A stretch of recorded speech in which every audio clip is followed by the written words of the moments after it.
Hey, so you guys liked my squash and beets video so much last time, I decided to bring you another squash video.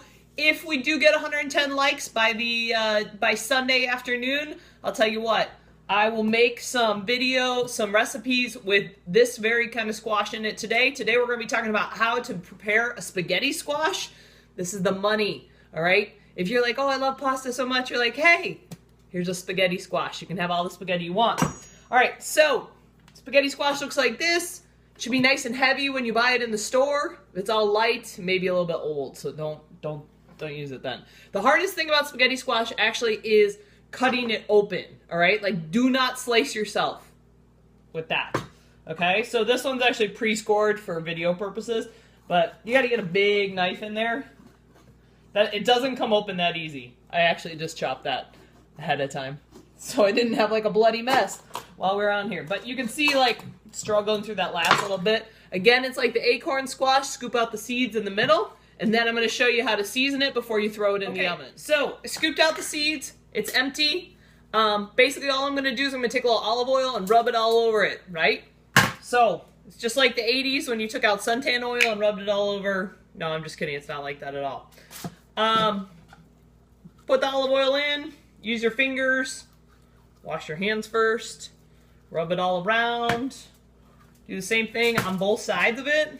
So if you don't have olive oil, I use grapeseed oil. Olive oil is really the best. If you don't have olive oil, you should put that in your pantry because it really doesn't ever go bad. Then I'm just going to throw a little pepper on each side and salt. And then all I'm going to do is flip these bad boys over on a foil pan, right? So it looks like that.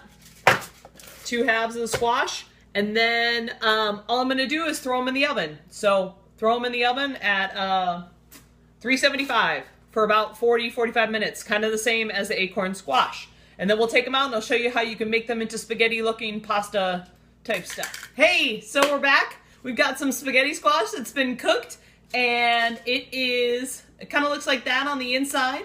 It's still a little bit warm. You really want to let it cool down before you grab it. I'm going to grab it. It's still a little bit warm. I'm going to grab it with a, oven mitt.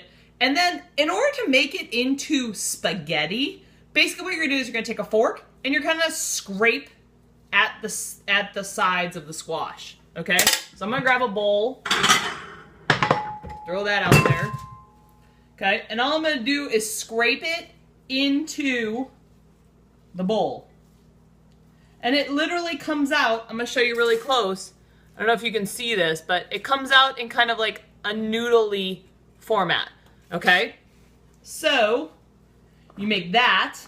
Right now, you can't smell it, but we've got really delicious homemade meatballs come in, and I'm going to do the recipe for that. So basically, I just scrape this out. Half of the squash is giving me like a big plateful of spaghetti, basically, right? So I got about this much, I'll show you, about this much squash out of half, and then I'm going to take the other half. It's already been seasoned, and the best thing about this is if you guys do meal prep, that it also keeps super well in the refrigerator for like up to like 5 days. So we do meatballs and tomato sauce. You can do meatballs and shrimp.